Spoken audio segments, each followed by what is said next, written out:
Polda Banten berhasil membongkar pabrik oli palsu rumahan di 2 lokasi di wilayah Kabupaten Tangerang, Banten, yakni Ruko Bistrit dan Ruko Picasso.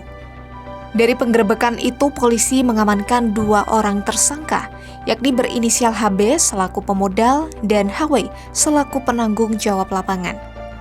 Wakil Direktur Reserse Kriminal Khusus Polda Banten AKBP Wiwin Setiawan mengatakan pengungkapan kasus pembuatan oli palsu ini bermula dari laporan masyarakat yang menduga adanya pembuatan oli ilegal itu.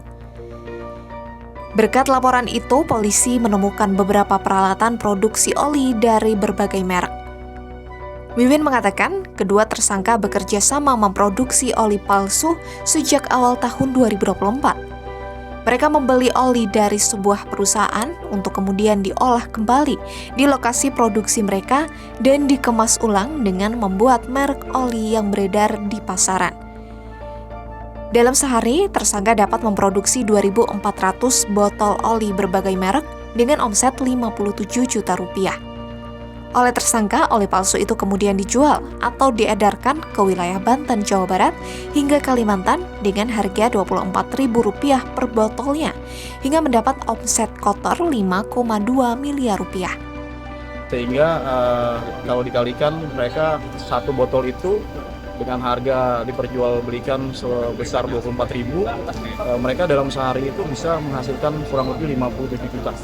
50 juta sekian, 50 juta lebih. Dan menurut keterangan juga dari para tersangka, dengan 3 bulan kurang lebih mereka melakukan produksi oli palsu ini sudah mendapatkan omset kotor sekitar 5,2 miliar.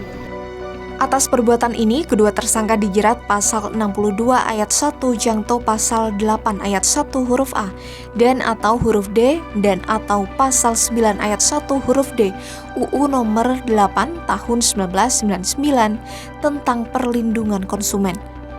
Keduanya juga dikenakan pasal 113 jangto pasal 57 ayat 2 Undang-Undang nomor 7 tahun 2014 tentang perdagangan.